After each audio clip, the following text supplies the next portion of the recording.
Following his accident, Bear was confined to local passenger runs.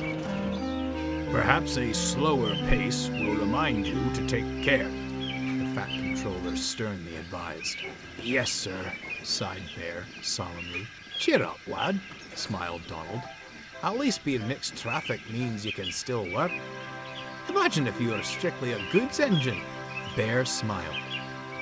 But from another corner of the shed, Dudley listened with intent. Strictly a goods engine.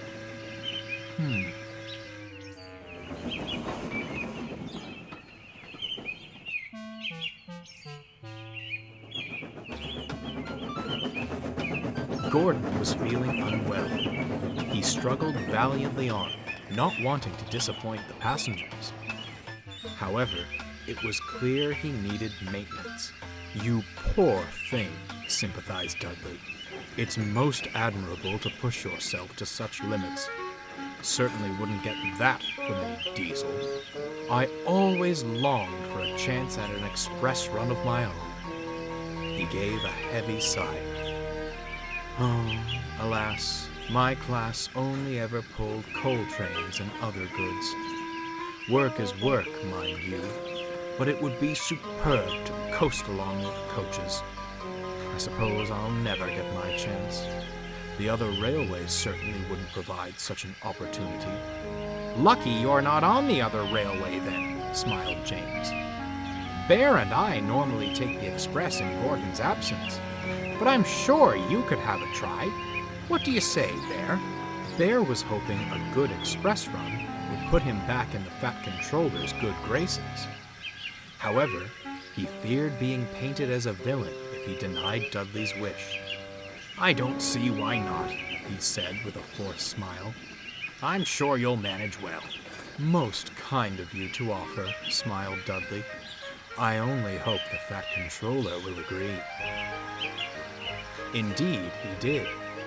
Dudley shared express duties with the others and managed swimmingly. Then the weather changed. The sky turned gloomy and gray.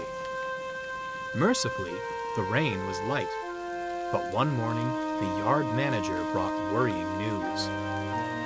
Heavy rainfall is in the forecast today, he advised. A temporary speed restriction will be in place on the main line, so mind yourselves and... where's Dudley? He's gone to the station, sir, said Bear. The express will be leaving soon. Bother, fussed the yard manager. He needs to know about the restriction. Not to worry, sir, smiled Bear. I'm off to collect my local. I'll give him the message.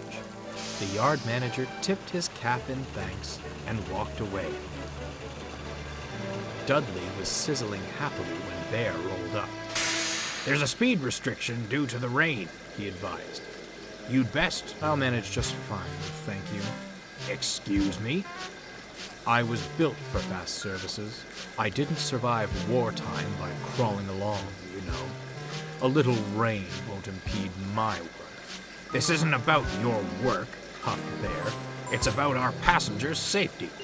Yes, well, given your little maneuver the other day, grinned Dudley, you're hardly qualified to preach about safety. Dudley chortled away, leaving Bear brooding. Wet weather loosens soil on the hillsides along the tracks. This, in turn, creates potential for landslides.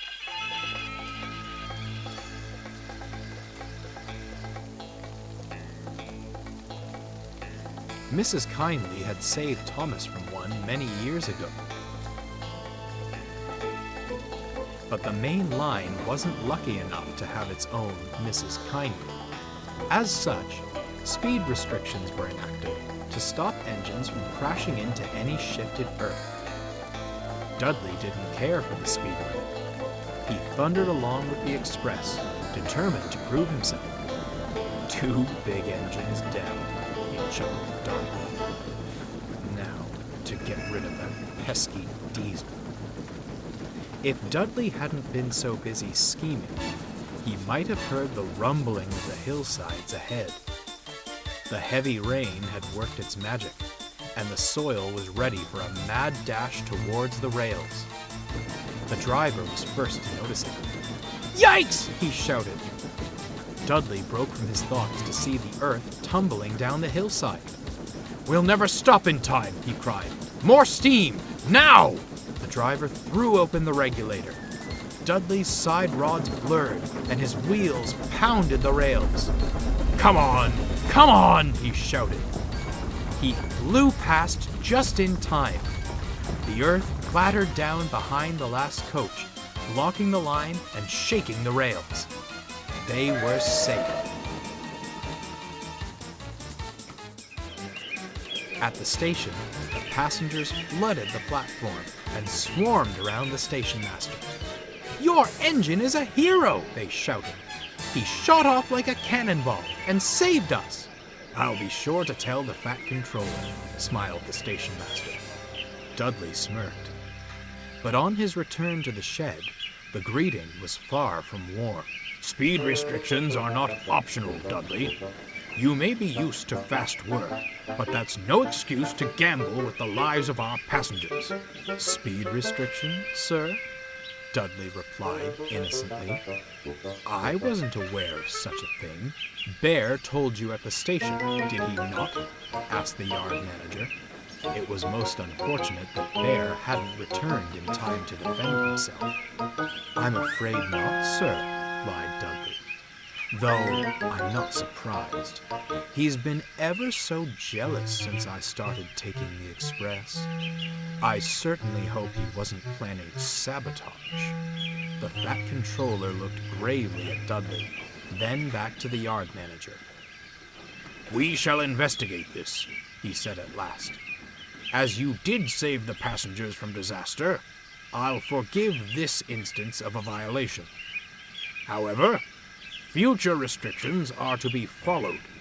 Is that clear?" "Crystal, sir," smiled Dudley. When Bear returned, the sheds were in an uproar. "Why are you so threatened by Dudley?"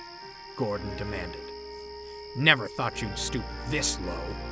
"Henry said you were different from other diesels," snorted James. "But I suppose you deceived him, too." "I didn't," Bear stuttered in disbelief, looking to Dudley to speak the truth. "Such a shame," Dudley said in a low voice. "I'd certainly hoped you were different." Bear was mortified. He felt helpless and wanted more than anything for Henry to return. "Oh, perhaps I don't belong here after all," he sighed, and sadly went to sleep.